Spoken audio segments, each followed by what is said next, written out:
আপনার মোবাইলে যদি কোনো কল আসে, এই কলগুলোর মধ্যে ২ টা নাম্বার থেকে যদি কল আসে, যদি আপনি রিসিভ করেন, তাহলে কিন্তু আপনার মোবাইলের যাবতীয় তথ্য একটা হ্যাকার চক্র নিয়ে নেবে। আপনি টের পাবেন না। ২ টা নাম্বার থেকে যদি ফোন আসে, এই ফোন দুটো রিসিভ করুন। যদি রিসিভ করেন, সেক্ষেত্রে আপনার মোবাইলে কত দিয়ে লক করছেন, ৪ সংখ্যা বা ৬ সংখ্যা দিয়ে লক করছেন, সেটাই লকটা তারা জেনে যাবে। ইভেন আপনার মোবাইলে যদি প্যাটার্ন লক থাকে, সেটাও তারা জেনে যাবে। কত দিয়ে প্যাটার্ন, কি প্যাটার্ন করেছেন, সেটাও তারা জেনে যাবে। পাশাপাশি আপনার মোবাইলে যদি বিকাশ অ্যাকাউন্ট করা থাকে, সেটাও তারা জেনে যাবে।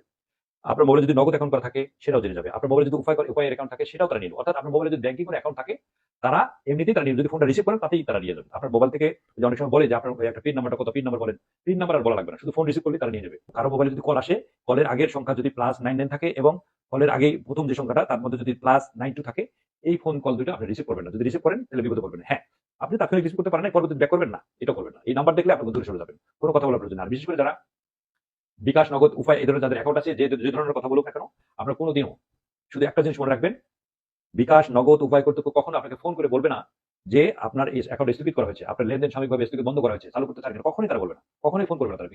অর্থাৎ কথা বলতে বলতে আপনাকে এঙ্গেজ করে ফেলবে। ৫-৭ মিনিট বা ৩ মিনিট যদি এঙ্গেজ করে ফেলতে পারে, এই ফাঁকে তারা আপনার যে তথ্যগুলো আছে, তথ্যগুলো তারা নিয়ে নেবে। নিয়ে আপনার মোবাইলে যে টাকাগুলো আছে, তার সব টাকাগুলো নিয়ে নেবে। বিশেষ করে যাদের মোবাইলে, যারা অ্যান্ড্রয়েড ব্যবহার করেন, যাদের মোবাইলে হোয়াটসঅ্যাপ এবং ইনস্টাগ্রাম অ্যাকাউন্ট আছে, তারা কিন্তু আরো বেশি বিপদে। তাদের থেকে আরো বেশি এই জিনিসগুলো নিয়ে নিচ্ছে।